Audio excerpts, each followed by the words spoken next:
As the German philosopher Nietzsche once said, "You must have chaos within you to give birth to a dancing star." But what happens when that chaos consumes you? The darkness spreads its roots, and you are left to wonder, can you escape the evil that you may become? The world around you is a complex tapestry of light and darkness, where the threads of morality are constantly being pulled and twisted. In the intimate spaces of your home, you may have witnessed the devastating effects of emotional manipulation, where a loved one's words cut deeper than any physical wound. In public, you may have seen the chaos that ensues when fear and hatred are allowed to spread like a wildfire, consuming everything in its path. The psychological driver behind these destructive behaviors is simple: the desire for power and control. The loss is staggering. Millions of lives affected, countless relationships shattered, and the emotional toll immeasurable. The labyrinth of darkness is a maze with no clear exit, and you are not alone in navigating its twisted passages. As you navigate this complex web, you begin to realize that the darkness is not just something outside of you, but also within, where the lines between good and evil are constantly blurred. The triad of fear, anger, and aggression is a potent mix, one that can lead even the best of us down a path of destruction. And so, you are left to ponder, what is the true cost of succumbing to the darkness, and can you afford to pay the price?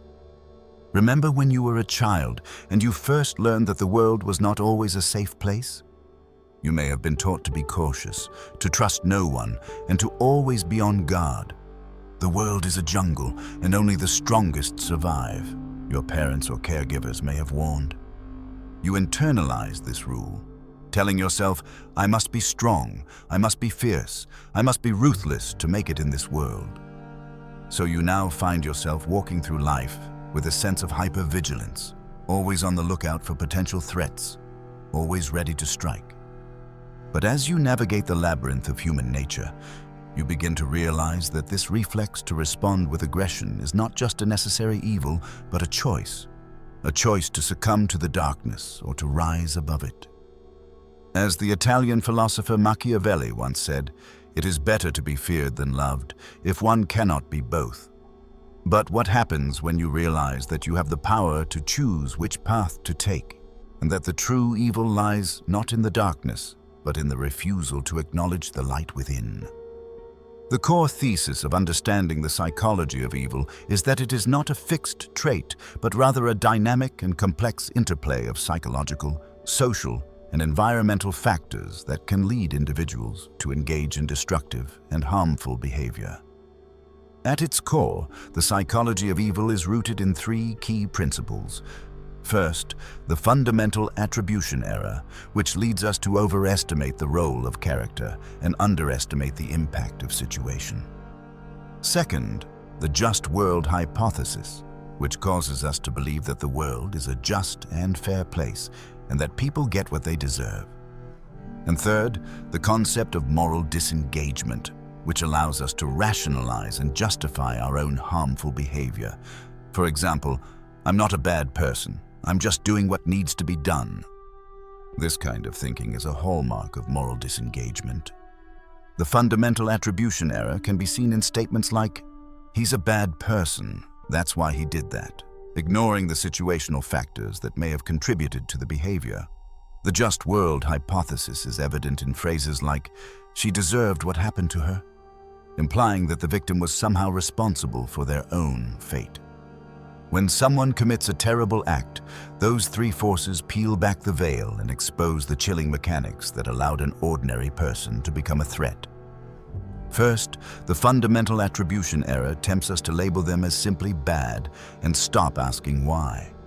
In truth, past abuse, isolation, stress, or access to opportunities to harm can shape choices. Second, the just world bias makes people seek simple fairness, either blaming victims, they had it coming, or saying the offender must have deserved punishment in some hidden way. That thinking hides complexity and blocks prevention.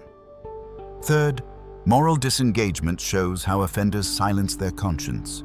They deny responsibility, dehumanize victims, shift blame, or claim necessity. These mental moves let someone cross lines they otherwise might not. Understanding this mix, personal history, social pressure, and moral tricks of the mind, helps professionals design better prevention and treatment. Understanding is a tool for protection and change, not a pardon. By understanding these principles, we can begin to see how the labyrinth of darkness operates, and how we can navigate its twists and turns to emerge transformed and enlightened. With a newfound understanding of the psychology of evil, you can break free from the cycle of harm and become a force for good in the world. As we delve deeper into the mechanism of evil, we can see how it plays out in real-life situations. Imagine a scenario where a group of friends are gossiping about a mutual acquaintance. They're not necessarily trying to be hurtful, but they're enjoying the sense of superiority and exclusivity that comes with sharing secrets and rumors. In another scenario, a manager might be tempted to manipulate and exploit their employees, using tactics like gaslighting and emotional blackmail to get what they want. The typical response might be to comply, to avoid conflict and maintain a sense of security, but the ideal outcome would be to stand up, to assert one's own needs and boundaries, and to demand respect and fairness. But what happens when we're faced with the highest risk move?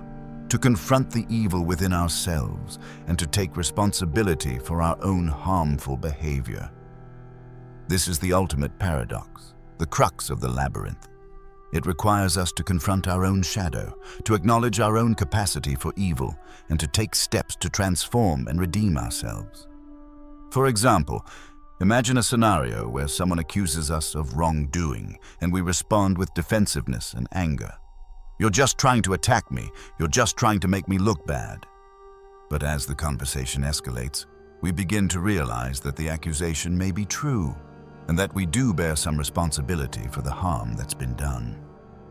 Conventional tactics like denial and blame shifting may fail us here. As the aphorism goes, "The truth will out and the lies will bind." In the end, it's not the accusation that destroys us, but our own refusal to confront the truth. So, I dare you. Take the first step into the labyrinth and confront the evil within yourself. What will you find, and how will you emerge transformed? As we conclude our journey into the labyrinth of darkness, it's time to put our understanding into practice. Do the shadow work experiment for the next 30 days. The rules are simple. For the next month, you'll commit to journaling about your own shadow self for 10 minutes each day, exploring the parts of yourself that you've tried to hide or deny. You'll practice active listening, seeking to understand the perspectives of those around you, even when you disagree. You'll take ownership of your mistakes, acknowledging when you've caused harm, and you'll cultivate empathy, seeking to see things from another's point of view. As you play this game, pay attention to two key metrics: the number of meaningful conversations you have with others, and the level of self-awareness you develop about your own motivations and desires.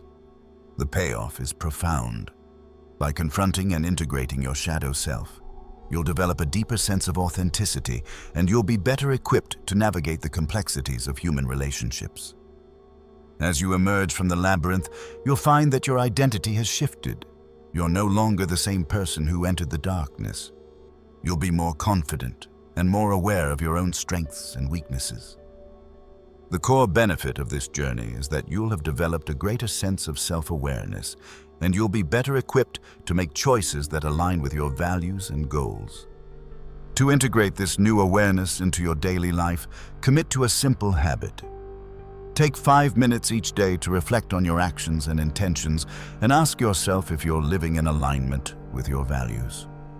As you look back on your journey, you'll see that the labyrinth of darkness was not just an obstacle to be overcome, but a catalyst for growth and transformation. And you'll remember the words of Nietzsche, who said that you must have chaos within you to give birth to a dancing star. The aphorism that guides us is, "The truth will set you free, but first it will make you uncomfortable."